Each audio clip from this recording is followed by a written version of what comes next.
Okay, सो हम लोग अपना फिजिक्स के फर्स्ट चैप्टर को कर रहे थे नीट वाले बच्चों के लिए, और हम एक्सरसाइज 1 पूरी कर चुके थे। अब एक्सरसाइज 2 पे चलते हैं। एक्सरसाइज 2 पे जो पहला सवाल है, पी वाई क्यूज हैं ये, ठीक है।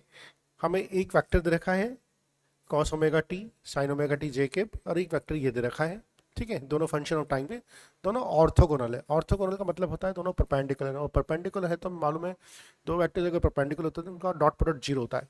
तो इसका इसके साथ डॉट प्रोडक्ट निकालिए तो देखिए ये आ जाएगा cos omega t by to, है ना। आई वाले को आई वाले के साथ मल्टीप्लाई करना है, साइन वाले को जे वाले को जे वाले के साथ मल्टीप्लाई करना है, और this will be sign omega t by to, और ये हो जाएगा जीरो के बराबर, ठीक है।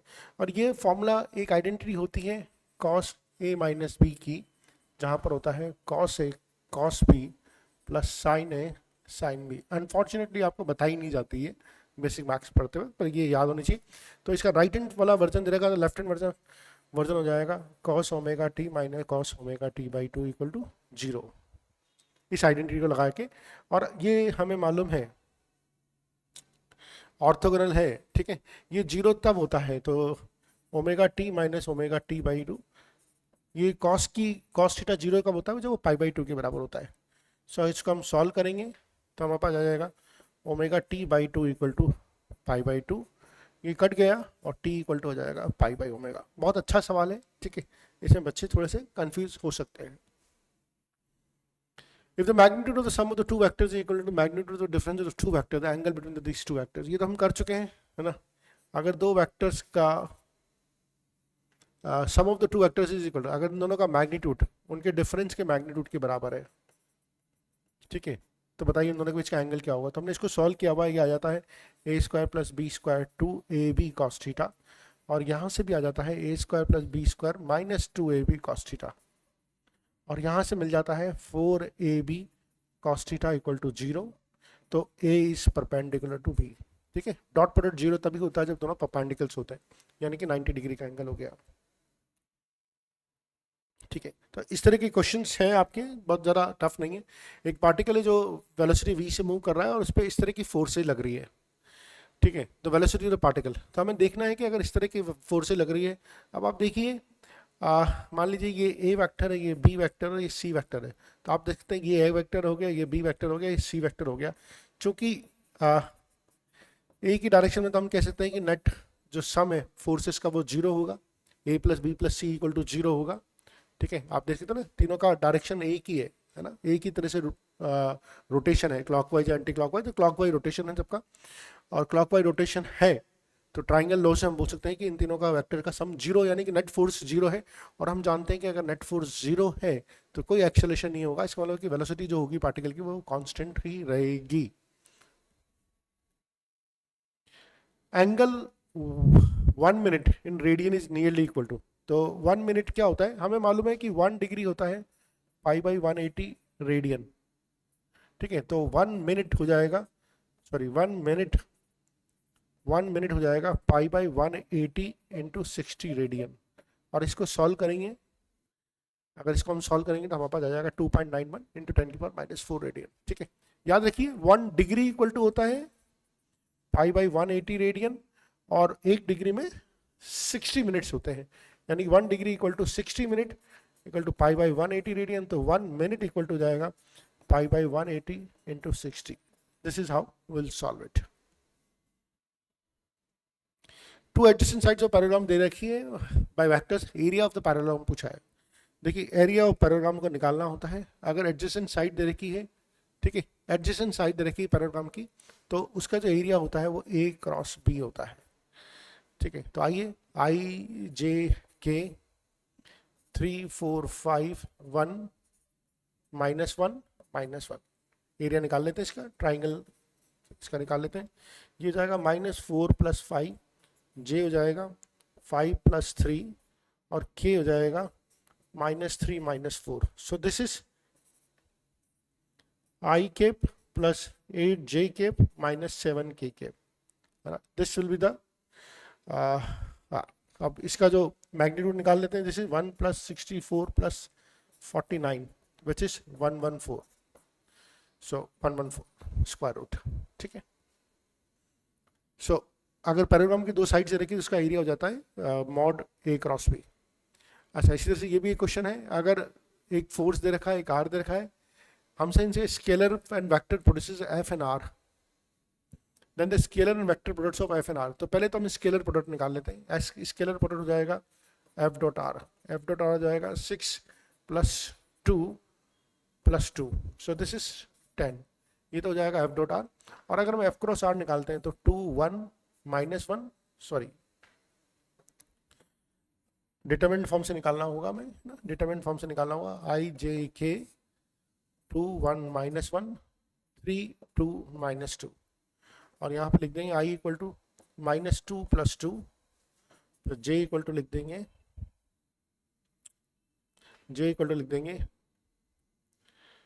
-3 + 4, और k इक्वल टू लिख देंगे 4 - 3। इसको सॉल्व कर लेते हैं तो this is j + k, this j + k, और इसका मैग्नीट्यूड हो जाएगा √2। सो हमारा थर्ड आंसर बहुत इजीली आ जाएगा इससे। अब एक्सरसाइज 3 पे चलते हैं, एनालिटिकल क्वेश्चंस की एक्सरसाइज है जिस पे चलते हैं। Moons distance from the earth is इतने किलोमीटर है ना, एंड इट्स डायमीटर सब्सटेंस है angle of 40 degree at the I of the observer. तो ये देखिए, ये जो इसका डायमीटर है, ये कोई ऑब्जर्वर है, उसमें 42 मिनट सब्सटेंड करता है, ठीक है। The radius of the moon पूछी हमसे, है ना, तो ये पूरा का पूरा इसका डायमीटर हो गया, ये हमसे रेडियस पूछी, और ये डिस्टेंस हमें दे रखी है 36 × 10⁴ किलोमीटर। तो देखिए, सबसे पहले तो हम कन्वर्ट करते हैं कि 42 मिनट का मतलब क्या होता है। 42 मिनट का मतलब होता है 42/60 डिग्री की बात करें, और 1 डिग्री में होता है π/180 रेडियन, ठीक है। तो अगर हम इसको सॉल्व करेंगे तो हमारे पास आ जाएगा 0.01 रेडियन, यानी कि 42 मिनट की जो वैल्यू होगी वो होगी 0.01 रेडियन। अब अपन लगा लेंगे थीटा इक्वल टू हो जाएगा d अपॉन डिस्टेंस, और डिस्टेंस है 36 × 10⁴ किलोमीटर। अगर आप इसको सॉल्व करते हैं सो d जो आपको डायमीटर मिलेगा आपको अप्रॉक्सीमेटली 4392 किलोमीटर, और रेडियस हो जाएगी इसकी अप्रॉक्सीमेट, इसकी हाफ हो जाएगी 2200 किलोमीटर्स। एक अच्छा सवाल है। A ball is projected with a speed and angle theta of the horizontal range of the projectile is given by this। फिर आप प्रोजेक्टाइल में इसको बहुत अच्छी तरह से पढ़ेंगे कि रेंज कैसे कैलकुलेट करते हैं। हमसे पूछा गया है कि थीटा के किस वैल्यू के लिए रेंज को मैक्सिमम होगा, तो r इक्वल टू दे रखा है u² sin 2θ/g। इसको मैक्सिमाइज करना है, यानी कि sin 2θ को 1 करना होगा। मैक्सिमाइज करना मतलब 1 करना है, और sin 2θ 1 कब होता है, जब ये sin 90 होता है, यानी 2θ = 90, यानी थीटा = 45 डिग्री, यानी कि π/4 रेडियन।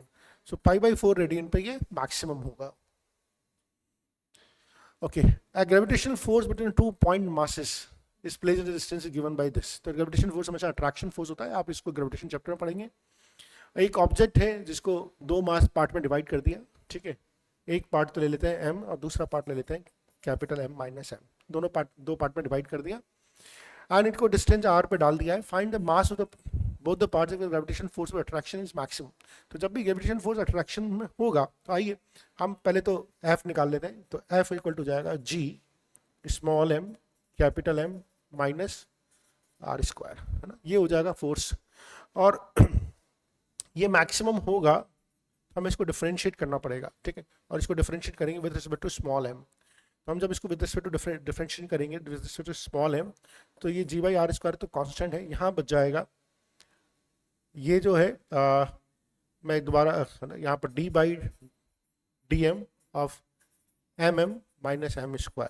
तो हम जब इसको डिफरेंशिएट करेंगे तो g/r² तो बाहर है ही सही, ये m का m के, तो ये तो m हो जाएगा -2m हो जाएगा, ठीक है। एंड हमें मालूम है मैक्सिमम कब होगा, जब इसका डिफरेंशिएशन 0 होगा। तो इसको हम 0 के बराबर पुट कर देंगे, तो m की वैल्यू हो जाएगी हमारे पास m/2। तो यानी कि m/2 और m/2 के 2 टुकड़े करेंगे। तो जब भी हमें मैक्सिमम निकालना होता है तो याद रखिए कि हम उसको इक्वली डिवाइड कर देते हैं, ठीक है। जब भी मैक्सिमम निकालना होता है इक्वली डिवाइड कर देते हैं। ओके, फोर्थ क्वेश्चन है, एक वेलोसिटी दे रखी पार्टिकल की, ठीक है, और एवरेज वेलोसिटी पूछी हमसे यहाँ पर। ठीक है, एवरेज वेलोसिटी दे रखी, देखिए वेलोसिटी इक्वल टू होता है 2t+3, ये दे रखा है, और हमें ये भी मालूम होना चाहिए ds/dt होता है ये। जब भी हमसे एवरेज वेलोसिटी पूछी है, एवरेज वेलोसिटी के लिए होता है v एवरेज इक्वल टू होता है delta S by delta T, यानी टोटल डिस्प्लेसमेंट अपन टोटल टाइम। टाइम तो हमें दे रखा लेकिन हमें डिस्प्लेसमेंट नहीं दे रखा, तो हम पहले तो हालांकि आप काइनेमेटिक्स में इसको बहुत अच्छी तरह से डिटेल्स में पढ़ेंगे, अभी आप शायद इस बात को इतना अप्रिशिएट नहीं कर पाएंगे कि v equal to d s by d t, और यहाँ पर हमें चूंकि हमें डिस्प्लेसमेंट निकालना है इसलिए हमें इंटीग्रेट करना पड़ेगा, तो डी एस इक्वल टू जाएगा 2t+3। और जैसा कि मैंने बोला ये चैप्टर, ये इस क्वेश्चन को आप ज़्यादा अप्रिशिएट कब कर पाएंगे जब आपने काइनेमेटिक्स पढ़ लिया। अब आप इसको इंटीग्रेट करेंगे, ठीक है, और 0 to 2 इंटीग्रेट करेंगे तो this will be t² + 3t upon 0 to 2। Integration आना चाहिए, मैं थोड़ा सा फास्ट कर रहा हूँ, ठीक है, और ये हो जाएगा आपका 4 + 6, ठीक है, 2t² है ना, एंड या 4 + 6 दिस विल बी 10। तो आपका जो डिस्प्लेसमेंट हो गया वो हो गया 10, है ना, और v एवरेज होता है total displacement upon total time, this is 5 मीटर/सेकेंड। अच्छा सवाल है, लेकिन ज़्यादा अच्छी तरह से आप अप्रिशिएट करेंगे जब आप काइनेमेटिक्स पढ़ लेंगे। अच्छा, ये हमसे दो फोर्सेस के बीच में एंगल पूछा है ताकि रिजल्टेंट दिस होगा, ठीक है, दो फोर्सेस के बीच में एंगल पूछा है ताकि रिजल्टेंट दिस हो। तो हमें मालूम है दो फोर्सेस के बीच में एंगल, हमें मालूम है r² इक्वल टू होता है a² + b² + 2ab cos theta, है ना, हमसे थीटा पूछा है। तो a क्या दे रखा है x + y, b क्या दे रखा है x - y, और r दे रखा है हमें ये वैल्यू पुट कर दीजिए, this will be 3x² + y², a² की वैल्यू पुट करूँगा तो x² + y² + 2xy cos theta, ठीक है, और यहाँ पर आ जाएगा x² + y²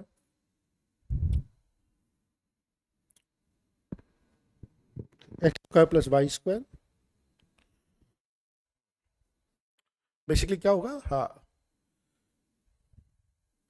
x, हाँ 3, ओके, ये दो फोर्सेज है ना, इसकी वैल्यू पुट करेंगे, a² की वैल्यू पुट करेंगे तो x² + y² + 2xy, x - y की वैल्यू पुट करेंगे तो x² + y² - 2xy, और प्लस इन दोनों के बीच का एंगल यानी कि 2x² - y² cos थीटा, तो ये तो कट गया, ठीक है, so this we get 3x² + y² equal to 2x² + y², 2x² - y² equal to cos theta, so this we get it x² + y² upon 2x² - y² equal to cos theta, so theta equal to जाएगा cos inverse x² + y² और 2x² - y²।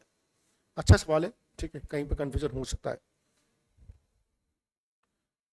Square the resultant of the two forces of equal magnitude is equal to 2 times the product of their magnitude, ठीक है, तो language थोड़ी सी समझनी पड़ेगी। Square of the resultant of two forces, तो देखिए हम जब भी दो फोर्सेज इक्वल मैग्नीट्यूड के होते हैं तो रिजल्टेंट होता है 2a cos θ/2। जब भी दो फोर्सेज इक्वल मैग्नीट्यूड के होते हैं, इक्वल मैग्नीट्यूड के होते हैं, तो हमें कैसे आया ये रिजल्ट, r² इक्वल टू होता है a² + b² + 2ab cos θ, ठीक है, अगर ये इक्वल मैग्नीट्यूड के हैं तो a² + a² + 2a² cos θ, इसका मतलब हो गया 2a² बाहर ले लिया तो ये हो गया 1 + cos θ, और आपको पता होना चाहिए कि 1 + cos 2θ होता है 2 cos² θ, या 1 + cos θ होता है 2 cos² θ/2, ये आइडेंटिटीज पता होनी चाहिए आपको। और यहाँ से अपन निकाल लेंगे r² equal to 2a² × 2 cos² θ/2, और अगर मैंने स्क्वायर रूट ले लिया तो दिस इज 2a cos θ/2, ये हो गया मेरा रिजल्टेंट, ठीक है। तो मैं सीधा ये रिजल्ट भी याद रख सकता हूँ कि अगर इक्वल मैग्नीट्यूड के हैं तो रिजल्टेंट जो होगा वो ये होगा। अब क्या बोला है इसने, square of the resultant of two forces of equal magnitude is equal to the 2 times the product of their magnitude, okay, तो यानी कि इसका जो स्क्वायर है, यानी कि r square of the resultant of two forces equal magnitude equal to 2 times product of their magnitude, r² equal to 2ab, r² की value, अच्छा a और b तो दोनों सेम है, so I can say this is a², और r की value कितनी ये है, यहाँ पे वैल्यू पुट कर दी 4a² cos² θ/2, a² से a² कट गया, cos² θ/2 इक्वल टू आ गया 1/2, तो cos theta by 2 equal to आ गया 1/√2, तो थीटा बाई 2 इक्वल टू आ गया 45 डिग्री और थीटा इक्वल टू आ गया 90 डिग्री। बहुत बढ़िया, बेहतरीन सवाल, मार्क्स जबरदस्त तरीके से इस क्वेश्चन में यूज हो रही है। एक और सवाल देख लेते हैं। The resultant of two vectors P and Q is R, and if P is doubled, then the new resultant vector is perpendicular to Q, then R is equal to। तो इस सवाल को भी करते हैं। The resultant of two vector P and Q is R, so P plus Q equal to R, है ना। दो वेक्टर्स का जो रिजल्टेंट है वो R है। if P is doubled, then the new resultant vector is perpendicular to R। ठीक है, अगर नया वेक्टर मान लीजिए if P is doubled, so let's say कि ये बन जाता है R डैश, तो ये हो जाएगा 2P plus Q। तो पहले R equal to P plus Q था, है ना, R equal to P plus Q था, अब हो जाएगा R dash equal to 2P plus Q।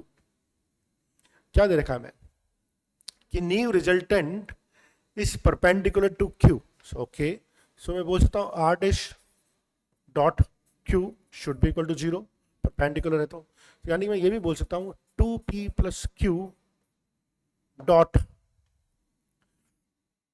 Q equal to 0, बिल्कुल ये भी बोल सकता हूँ, है ना। आप एक बार देख लीजिए 2P, ओके,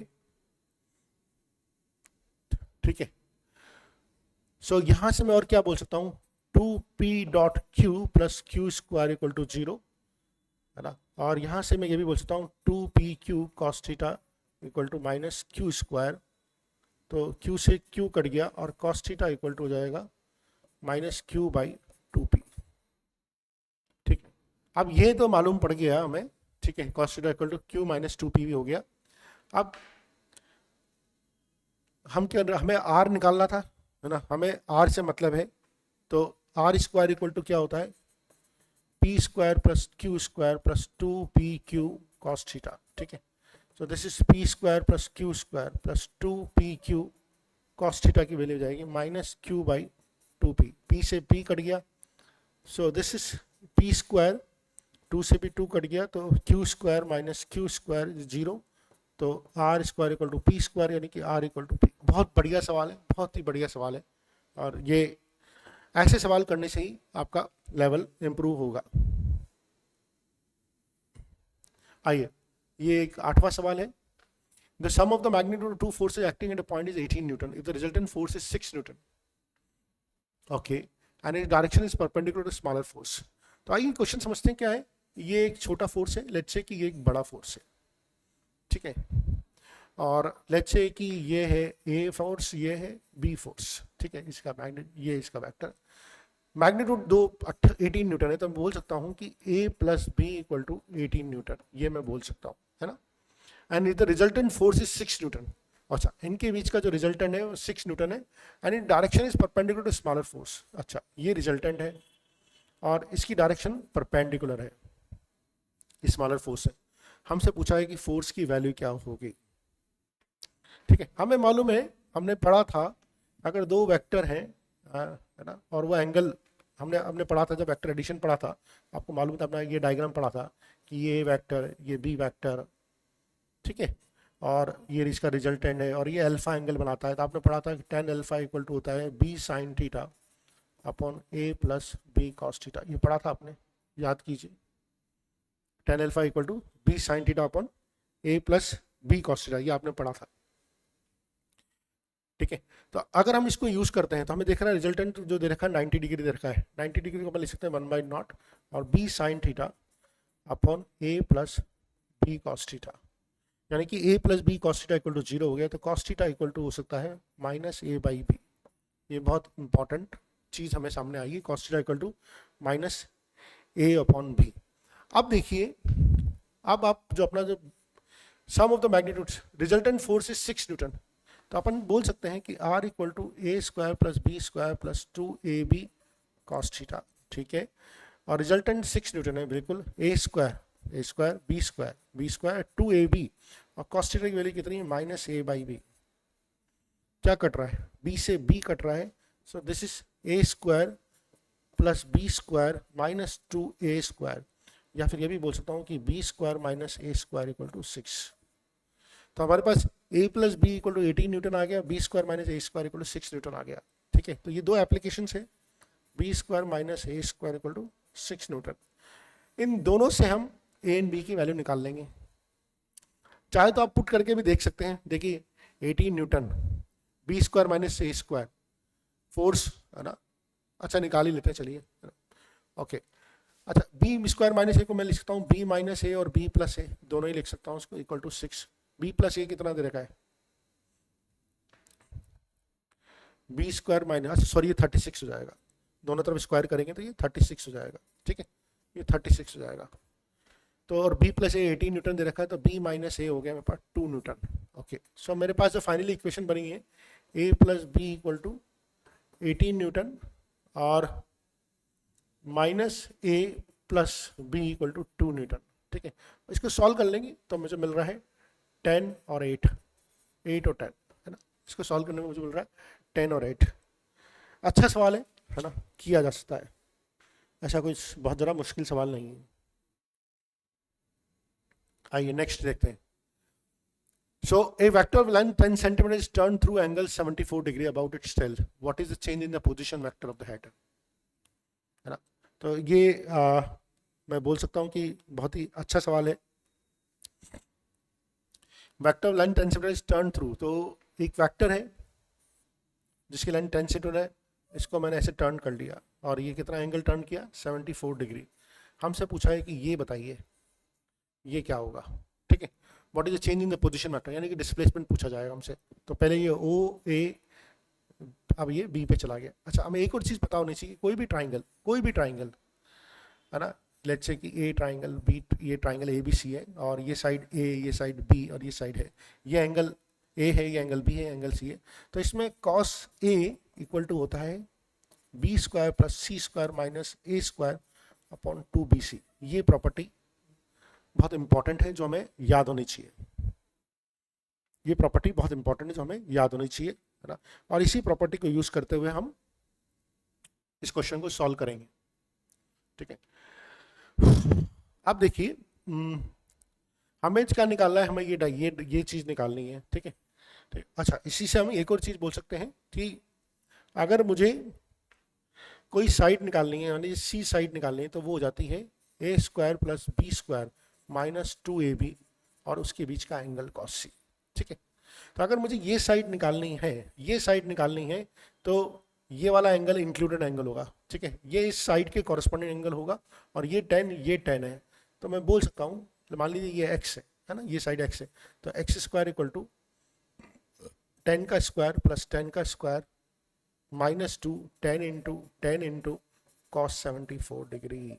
ये सॉल्व करना पड़ेगा। ठीक है, आप पूछोगे सर कॉस 74 की वैल्यू क्या होती है। ठीक है, आज बिल्कुल सही बात है, कॉस 74 की वैल्यू जनरली पता नहीं होती, तो आप मतलब ये जनरली एग्जाम में दी जाती है, तो ये होती है 0.27। जब आप इसको सॉल्व करेंगे, है ना, यहाँ पर 0.27 रख के सॉल्व करेंगे तो आपका आंसर जो आएगा वो आ जाएगा 12 के आसपास, है ना। तो एक्स की वैल्यू जो आ जाएगी वो अप्रॉक्सीमेटली 12 आ जाएगी। तो ये मुझे लगता है कि थोड़ा सा आप लोगों के लिए टफ सवाल हो सकता है, क्योंकि इसमें ये प्रॉपर्टी लग रही है ट्राइंगल की जो आपको कहीं बताई नहीं जाती। ठीक है, जिसको कोसाइन रूल बोलते हैं, ये कहीं बताया नहीं, कोसाइन रूल बोलते हैं इसको, ये बताया नहीं जाता है। तो ये प्रॉपर्टी एक आध सवाल में और भी आपके आगे लगेगी। Okay, a particle is moving in a circle of radius r centered at O with constant speed v. The change in velocity moving from P to Q. ठीक है, तो देखिए ये P2 Q कैसे मूव होता है। तो पहले यहां पर था, अब यहां चला गया। ठीक है, और हमसे चेंज इन वेलोसिटी पूछी, यानी कि हमसे चेंज इन वेलोसिटी मतलब v final minus v initial पूछी है, change in velocity delta v पूछी है। ठीक है, डेल्टा v पूछिए। हम ये समझ सकते हैं इनका मैग्नीट्यूड तो सेम होगा ना, वेलोसिटी का तो मैग्नीट्यूड तो सेम होगा, सिर्फ डायरेक्शन ही चेंज हो रही है। और आपको पता हो अगर दो वेक्टर्स हैं और उनका डिफरेंस निकालना पड़ता है a माइनस बी और उनका मैग्नीट्यूड सेम होता है, तो आपको ये पता होना चाहिए a square plus B square minus 2ab cos theta. ठीक है, ये रिजल्टेंट होता है इसका, ठीक है। और अगर ये दोनों का मैग्नीट्यूड सेम है तो हम इसको बोल सकते हैं 2a² minus 2a² cos theta, और इसको और सिंप्लीफाई करेंगे तो this is 2a sine theta by 2। इसको और सिंप्लीफाई करेंगे 2a साइन थीटा बाई 2, ये रिजल्टेंट होता है। तो इस केस में जो थीटा है वो कितना है, 40 डिग्री है, तो रिजल्टेंट जो हो जाएगा 2a की जगह v साइन थीटा बाई 2 यानी कि sine 20। So r equal to 2v sine 20। बहुत ही अच्छा सवाल है, ठीक है। और ये प्रॉपर्टी आपको पता होनी चाहिए कि रिजल्टेंट अगर दोनों वेक्टर्स के बीच के डिफरेंस का रिजल्टेंट निकालना है और दोनों की वैल्यू सेम है, a इक्वल टू b है, तो r इक्वल टू होता है 2a साइन थीटा बाई 2। कब होता है ये, a माइनस b निकालना है, और अगर a प्लस b निकालना है तो r इक्वल टू होता है 2a कॉस थीटा बाई 2। ये दो इंपॉर्टेंट रिजल्ट है, याद रखना। दोनों केस में वेक्टर a और वेक्टर b का जो मैग्नीट्यूड होगा वो सेम होगा। Direction of p is reverse. अगर डायरेक्शन ऑफ p की रिवर्स कर दिया जाएगा डेल्टा p क्या हो जाएगा 2p। तो मान लीजिए p इनिशियल था p i के, p फाइनल हो जाएगा माइनस p i के, तो डेल्टा p हो जाएगा pf माइनस p i यानी कि माइनस 2pi। तो मोमेंट इसका मैग्नीट्यूड हो जाएगा 2p, ठीक है। ये भी एक बहुत अच्छा सवाल है, 12th सवाल है ना। Given that तीनों वेक्टर्स का सम 0 है and out of these two vectors are equal in magnitude and the magnitude of the third vector is √3 times of the दो। तो देखिए कैसे बनेगा डायग्राम, आइए डायग्राम समझ बनाने की कोशिश करते हैं। दो वेक्टर्स है, उनका मैग्नीट्यूड सेम है, और तीसरे वेक्टर का जो मैग्नीट्यूड है, ठीक है, वो उन दोनों के √3 टाइम्स है। तो मान लीजिए अगर ये वेक्टर ये r है, ये भी r है, और ये हो गया r√3, सॉरी ठीक है मैं ले सकता हूँ, ठीक है। दोनों का मैग्नीट्यूड सेम है, ठीक है। हमसे पूछा इनके बीच का एंगल निकालने का, पहले तो हम ये निकाल लेते हैं, ठीक है। अगर ये रिजल्टेंट होता है, अगर ये रिजल्टेंट होता है तो हमें रिजल्टेंट का तो फॉर्मूला मालूम है, r इक्वल टू होता है a² plus b² plus 2ab cos theta, ठीक है। तो a और b के बीच का एंगल निकाल लेते हैं। तो ये r√3 यानी कि ये हो गया 3r², ठीक है। और यहाँ पर करा तुमने r² plus r² plus 2r² cos theta, ठीक है। So this is r² equal to 2r² cos theta. So this is cos theta equal to half, और cos theta equal to half का मतलब हो गया 60 डिग्री, ठीक है। Cos theta equal to half, अरे रुक जाना यार, cos theta equal to half, तो थीटा इक्वल टू 60 डिग्री हो गया।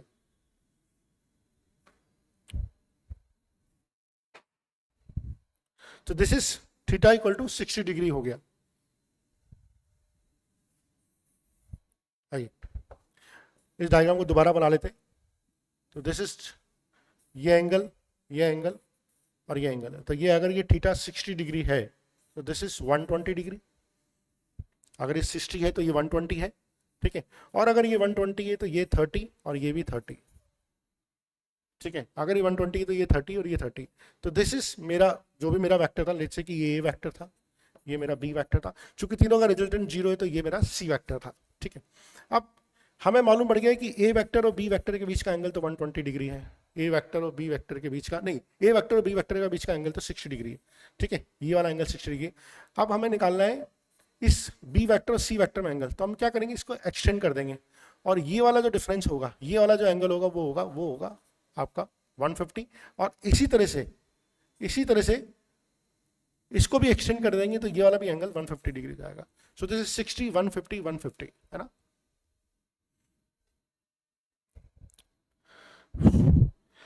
Given that the P equal to Q equal to R and P plus Q plus R equal to 0, then the angle between the P and R is θ1, and if the P plus Q equal to R, the angle between the P and R is θ2. हमसे पूछा है what is the relationship between the θ1 and θ2, हमसे ये question पूछा है। अच्छा question है, आइए इसको अभी अपन बना के सॉल्व करते हैं। Given that the P equal to Q equal to R, तो देखिए क्या है, P equal to Q equal to R है। So this is, और इन तीनों का वेक्टर सम 0 है, यानी कि सारे के सारे एंगल क्या होंगे 60 60 60 60, ठीक है। हमें बता रखा है this is P, this is Q and this is R, okay.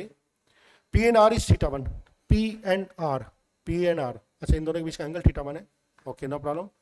And if P plus Q equal to R, P plus Q equal to R, and question थोड़ा सा, P plus Q,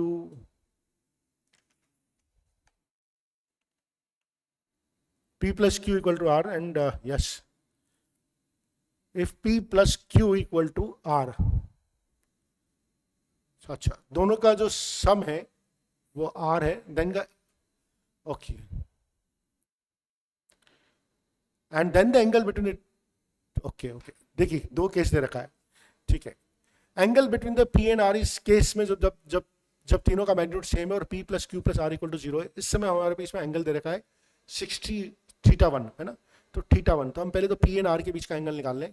देखिए P एंड R का बीच का angle जो है, अगर ये 60 है और ये वेक्टर ऐसे है, ठीक है, तो आप ये देखिए ये ऐसे होगा, यानी कि ये एंगल हो जाएगा 120, यानी कि थीटा 1 की जो वैल्यू हो जाएगी वो हो जाएगी 120, ठीक है. अब हमें दे रखा है P plus Q equal to R. अब केस नया हो गया, ये बराबर, ठीक है, और ये बराबर, यानी कि अब ये P, ये Q और R हमने डायरेक्शन चेंज कर दी. अब डायरेक्शन चेंज कर दी, अब जो थीटा 2 होगा वो तो ये हो जाएगा और वो तो हो जाएगा 60 डिग्री. तो हम क्या बोल सकते हैं, what is the relation between theta 1 and theta 2? हम बोल सकते हैं theta 1 equal to 2 theta 2, theta 1 equal to 2 theta 2. बहुत सिंपली तरीके से हम बोल सकते हैं. आइए एक और लास्ट सवाल है. If the adjacent sides of a parallelogram are this this this, then the length of the diagonal AC is. अगर हमसे एडजेसेंट साइड दे रखी है, तो देखिए ये पैरेललोग्राम की एक साइड है, ये दूसरी साइड है, और हमसे ये पूछा गया है, ठीक है. So this is 2i plus 4j minus 5k, this is i plus 2j plus 3k. तो डायगोनल AC पूछा गया है हमसे 3i plus 6j minus 2k, ठीक है. और इसका अगर हम निकालते हैं मैग्नीट्यूड, तो 9 प्लस 16, 9 प्लस 36 प्लस 4, ठीक है, दिस इज 7 इनटू जाएगा. If a unit radial vector makes an angle of alpha 60 degree related to the x-axis, beta 30 degree related to y-axis, and y equal to 90 degree related to z-axis, the vector can be written. So vector can be written as a x cos alpha या r cos alpha I cap, r sin beta, r cos beta j cap, r cos gamma k cap, ठीक है. ये vector को लिख सकते हैं r cos alpha, unit radial vector है. तो 1 cos अल्फा, cos 60 की वैल्यू क्या होती है, cos 60 की वैल्यू होती है 1/2 I के, ये 1 cos बीटा cos 30 √3/2, ठीक है, j k. So this is I/2 plus √3/2 j k. This is how we can solve it. So this is complete. I hope